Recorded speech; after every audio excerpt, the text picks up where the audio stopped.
नमस्कार, सत श्री अकाल, आदाब। दूरदर्शन के बेहतरीन कार्यक्रम युव तरंग में आज फिर मैं आप सभी का स्वागत करता हूं।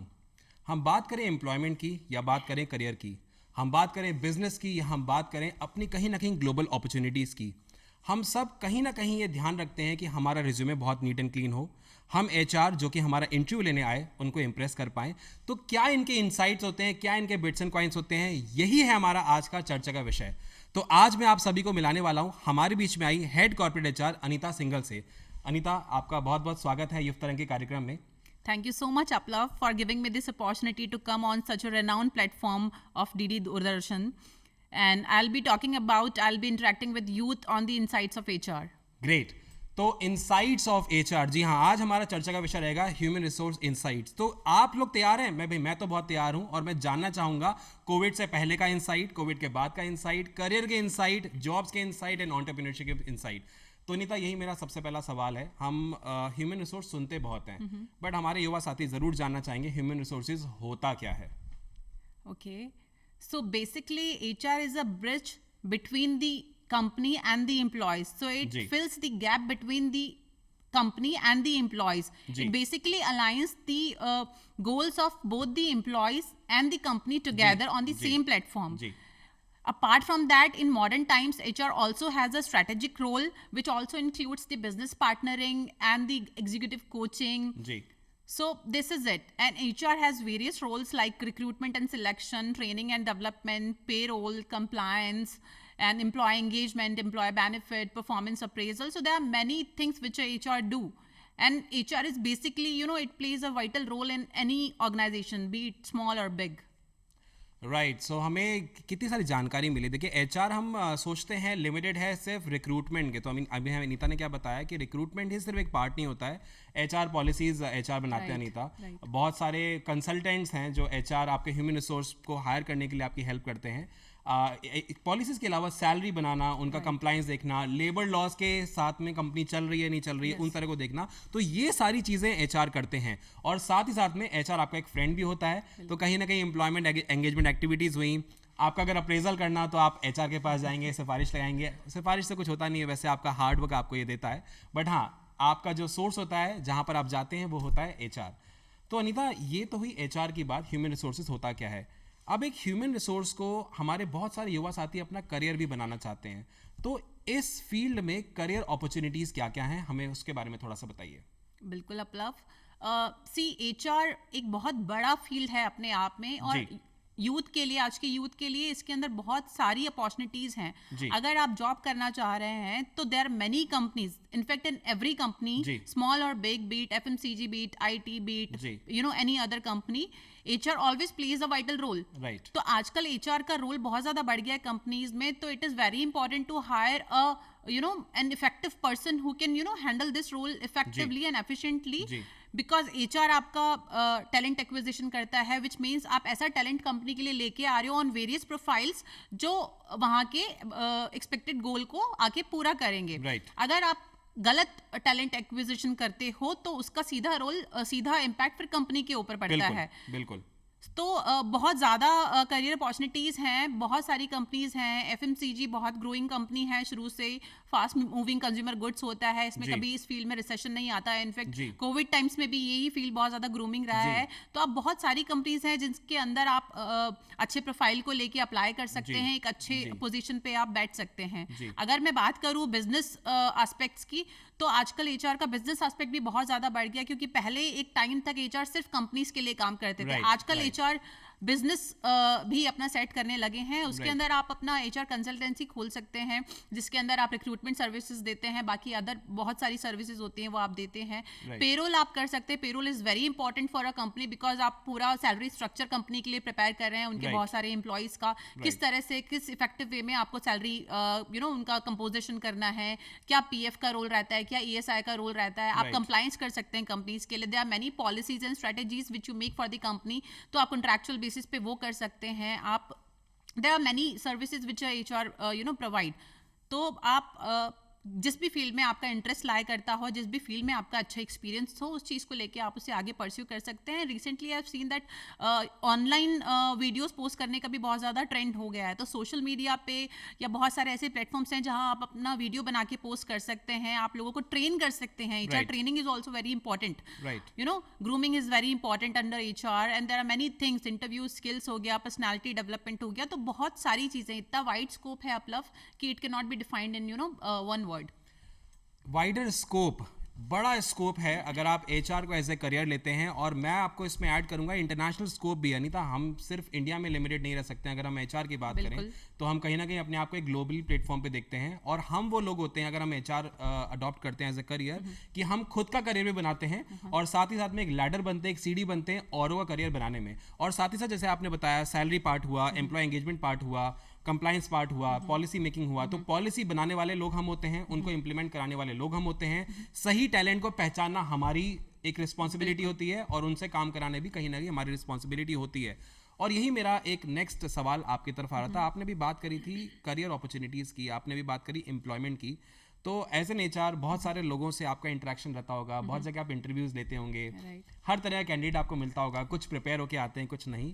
तो क्या चीज़ें, क्या एलिमेंट्स आप देखती हैं जब आप HR का एज एन HR आप इंटरव्यू लेती हैं, कैंडिडेट्स में होना चाहिए जो जिस भी प्रोफाइल के लिए अप्लाई कर रहे हैं?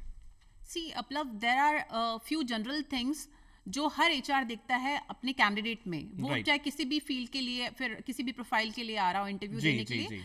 So out of those, I think confidence is one which I look for in the candidate. Communication, his communication matter नहीं करता कि आप इंग्लिश बोल रहे हैं, हिंदी बोल रहे हैं या आप कोई अदर लैंग्वेज बोल रहे हैं. It's just that how you communicate, whether you communicate effectively और नॉट. अगर आप अपना बात अपने इंटरव्यूअर को नहीं समझा पा रहे हैं, आप उसके पूछे हुए क्वेश्चंस का आंसर सही से नहीं दे पा रहे हैं, so that is a wrong communication. उसके अलावा आपका पेशेंस HR चेक करता है. कई बार मैं ये सुनती हूँ बीइंग HR कि भाई हम लोग इंटरव्यू देने जाते हैं और HR हमें बहुत ज़्यादा वेट करवाते हैं. So I would like to mention this to the youth of today कि वो आपको वेट नहीं करवाते हैं, वो आपका पेशेंस चेक करते हैं. Because in today's times patience is really important in doing any work. तो अगर आपके पास पेशेंस नहीं है तो आप लॉन्ग टर्म में रन नहीं कर सकते हो. सो पेशेंस इज अनदर. प्लस आपका क्या डेकोरम है, आप कितने डिसिप्लिन हो, आप किस गेटअप में आए हो. कई बार मैं देखती हूँ लोग बहुत अच्छे कॉलेजेस से पढ़े होते हैं और जब इंटरव्यू के लिए आते हैं तो वो इतना जल्दी में आते हैं, they don't care, they don't realise कि भाई हमने बाल सही से बनाया है नहीं बनाया, हमने क्लीन क्लोथ्स पहने हैं नहीं पहने हैं, हम फॉर्मल अटायर में जा रहे हैं नहीं जा रहे. So these things are really important because आपका फर्स्ट गेटअप ही आपकी पर्सनैलिटी को आधा डिफाइन कर देता है. उसके अलावा फिर टेक्निकल स्किल्स आ जाती हैं आप लोग जिनके लिए हम ना डिफरेंट प्रोफाइल्स पे हायर कर रहे हैं. ओके, तो बहुत सारी चीज़ें जो ध्यान देने वाली यहाँ पर हैं वो ये है कि बहुत सारे हम में से युवा साथी ये सोचते होंगे कि हमारे पास एक डिग्री है, एक क्वालिफिकेशन हमने कंप्लीट कर ली है, तो वो इनफ है. नहीं, इनफ नहीं होता है. यही यहाँ से आपको लर्न करना है. यही सारी चीज़ें आपको हेल्प करेंगी कि आपकी ड्रेसिंग, आपका हेयर स्टाइल, आप प्रॉपरली, फॉर बॉयज़ के लिए मैं कह रहा हूँ, अगर आप प्रॉपरली शेव्ड हैं या नहीं हैं, आप किस तरह से कम्युनिकेट कर रहे हैं, कम्युनिकेशन का भी तरीका, पॉजिटिव आप बात कर रहे हैं कंपनी के बारे में या नेगेटिव बात कर रहे हैं आप, टाइम पंक्चुएशन की बात हो रही है यहाँ पर, आपकी पेशेंस लेवल चेक किया जाता है. तो बहुत सारी चीज़ें होती हैं. मैंने ये भी देखा अनीता, काफ़ी इंटरव्यूज़ में इस तरह से होता है कि कैंडिडेट्स रोल करके रिज्यूमे को दे देते हैं, जैसे रोल आप के लिए लेके आए हो. So that is that puts a very wrong impression because आप जब बड़ी कंपनीज में जाते हैं, ऊंचे लेवल के HRs होते हैं जो बड़ी बड़ी पोजीशंस पे बैठे होते हैं, तो वो यू वोंट बिलीव इट अपलव, but I have seen this in my life कि वो है ना सिर्फ उस फर्स्ट इंप्रेशन से उस बंदे को रिजेक्ट कर देते हैं. भले ही वो बंदा कितने अच्छे कॉलेज से पढ़ा हो, भले ही वो बंदे के पास बहुत अच्छा एक्सपीरियंस हो, भले ही उस बंदे के पास बहुत अच्छा स्किल सेट हो. तो ये कुछ छोटी छोटी चीजें होती हैं, वो बहुत ज्यादा मैटर करती हैं आजकल के टाइम पे. तो इन चीजों का विशेष तौर से ध्यान रखा जाए. मैं यूथ को बोलना चाहूंगी कि apart from your experience and your knowledge and your whatever you have in yourself, आप इन चीजों का ध्यान रखें कि आप किस गेटअप में जा रहे हैं, आप किस माइंडसेट के साथ जा रहे हैं. पॉजिटिव अप्रोच लेके जाएं किसी भी इंटरव्यू को फेस करने से पहले और करते टाइम, और उससे पहले अपने आप को थोड़ा सा प्रिपेयर करके जाएं. जिस कंपनी में इंटरव्यू देने जा रहे हैं उस कंपनी के बारे में थोड़ा बहुत, ज्यादा नहीं तो थोड़ा बहुत नॉलेज आप रखिए.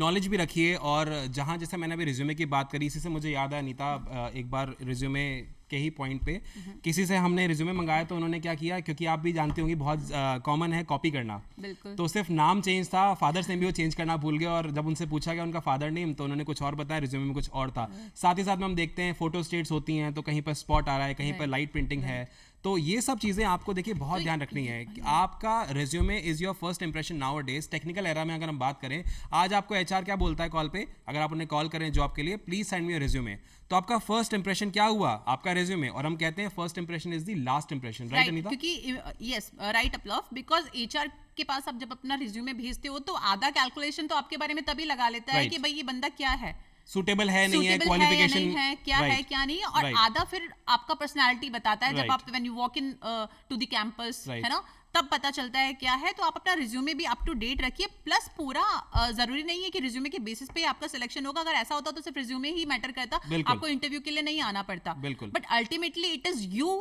who will get through the interview depending on your skills, depending on your approach, depending on your qualities.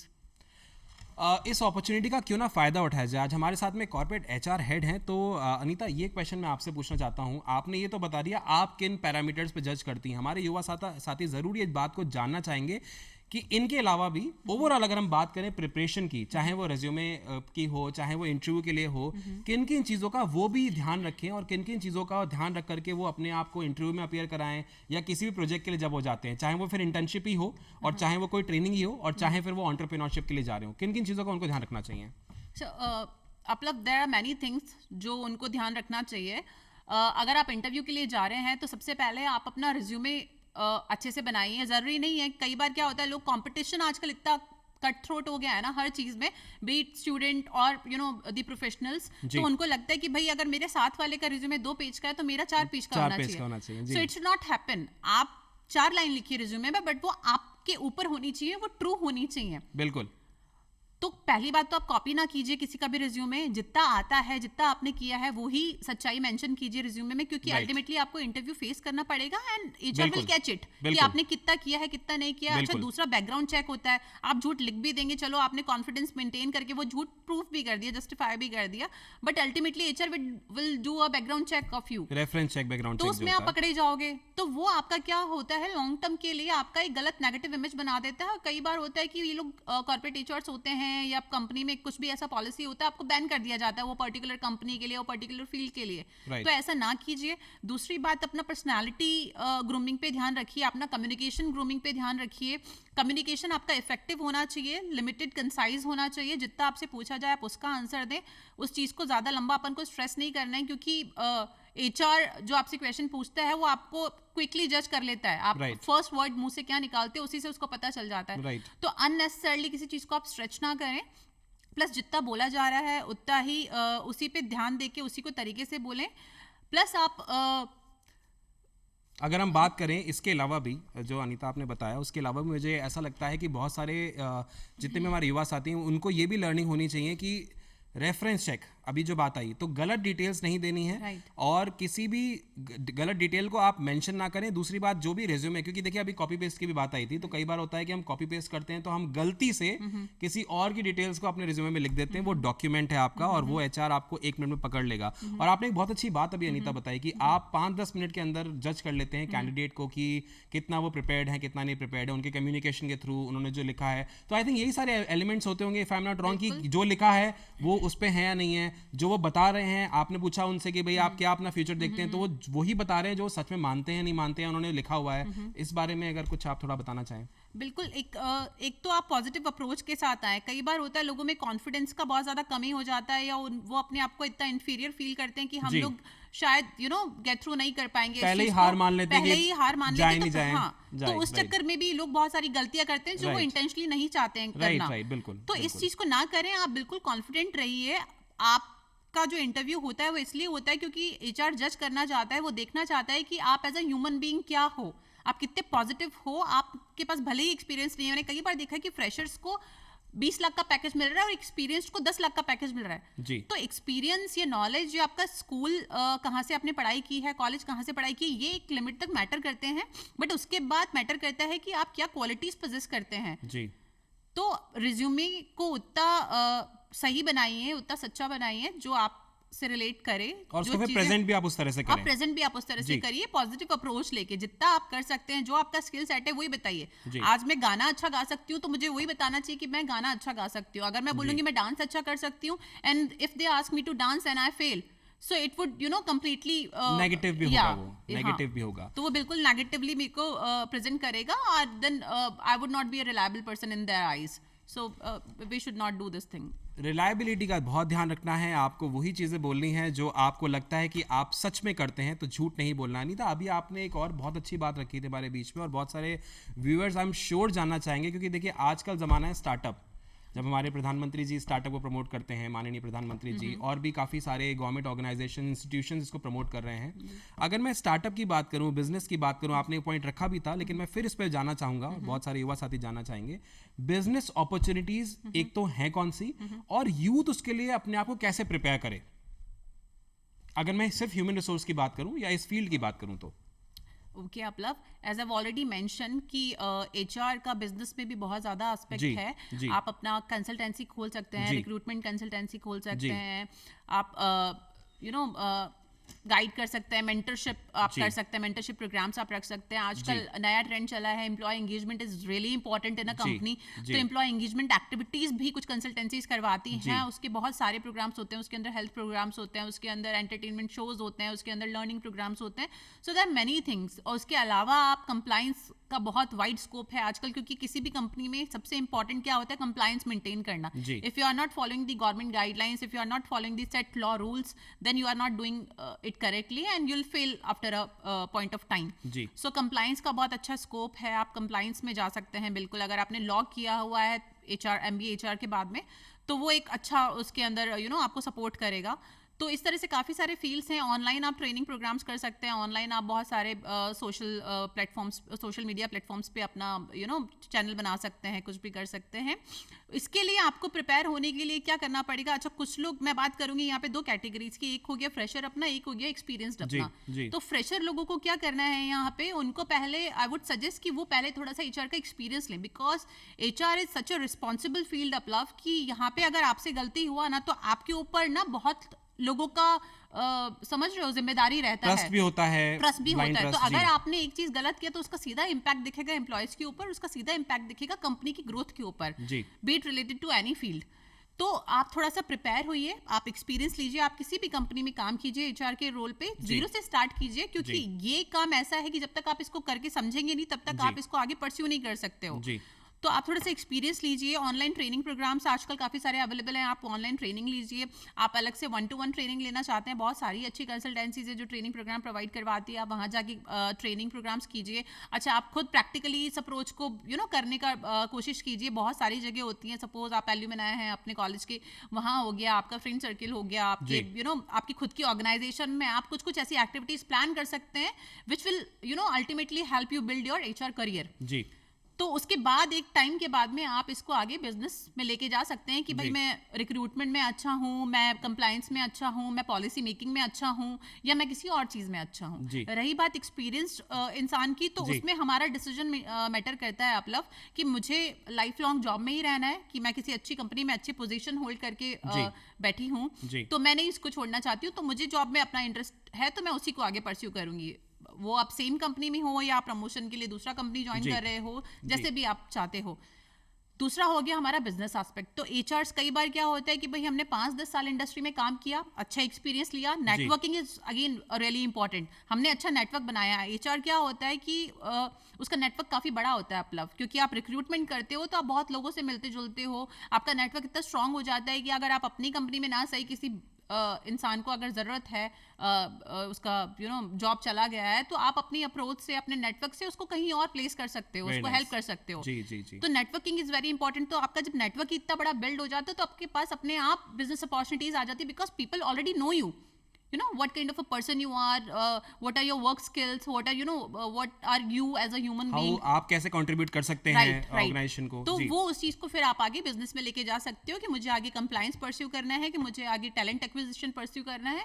So these are the things. और एक और मिथ पे मैं यहाँ पर बात करना चाहूँगा नीता, आप शायद इस पे अग्री करेंगे कि बहुत सारे युवा साथी इस मिथ को भी रखते हैं कि हमें अगर ह्यूमन रिसोर्सेज में जाना है तो हमें MBA HR ही करना होगा। आई थिंक आजकल बहुत सारे डिप्लोमा कोर्सेज भी आ गए हैं, आजकल आज बहुत सारे डिग्री कोर्सेज भी हैं, सर्टिफिकेशंस भी हैं। तो मुझे नहीं लगता है कि सिर्फ यही है कि आप MBA HR करके ही HR में जा सकते हैं। जैसे आपने बताया ट्रेनिंग है, एम्प्लॉय एंगेजमेंट है, उसमें अगर वो डिप्लोमा कोर्सेज भी किया हुआ है, उन्होंने कोई अच्छा सर्टिफिकेशन कोर्सेज किया हुआ है, और आजकल तो ऑनलाइन कोर्सेज की अगर हम बात करें तो हार्वर्ड यूनिवर्सिटी जैसी यूनिवर्सिटीज़ भी इस तरह से कर रही हैं। तो अगर हम उनकी बात करें तो वहाँ से भी वो कर सकते हैं। प्लस आपने एक बहुत अच्छी बात करी और उसको मैं भी यहाँ पर बताना चाहूँगा अपने युवा साथियों को कि जो लर्निंग की यहाँ पर देखिए बात हो रही ना, वो लर्निंग आप कैसे कर सकते हैं। जैसे अभी बताया गया फ्रेशर्स के लिए तो आप इंटर्नशिप्स को ज्वाइन कर सकते हैं।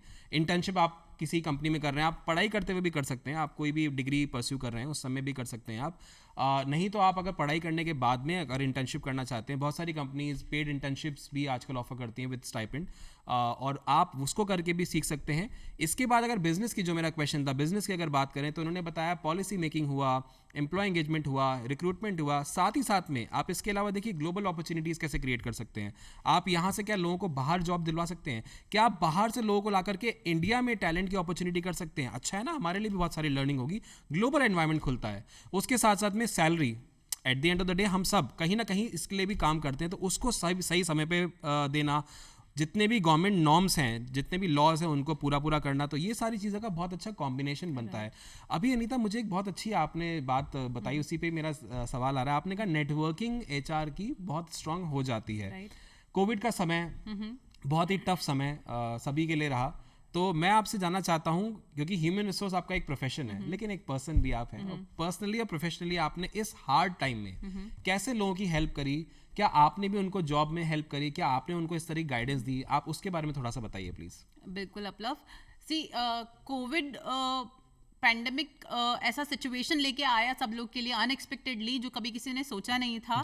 अब पैंडेमिक हम इसको बोल रहे हैं, सो वी ऑल नो कि क्या इसका इम्पैक्ट होता है, ग्लोबल इम्पैक्ट होता है। बिल्कुल, बिल्कुल। तो वो ग्लोबल इम्पैक्ट हुआ और आई वुड से बहुत ही ज्यादा गलत हुआ, बहुत ही ज्यादा नेगेटिव इम्पैक्ट इसने डाला है। लोगों की हर सेकंड जॉब्स गई हैं, इतनी जॉब्स गई हैं। I was just going through a survey, so they were saying कि पर सेकंड लोगों की thousands of jobs they have lost, unfortunately। Ji, yes। तो उस टाइम में मैं ये बोलना चाहूंगी कि HR जो होता है किसी भी कंपनी का, किसी भी रोल पे वो बैठा हो, he has a authority to recruit people. तो उसके पास ये अथॉरिटी, ये पावर होता है, उसका नेटवर्किंग इतना स्ट्रांग होता है कि वो आपको इन सम और अदर वे ही और she can help you in get a job.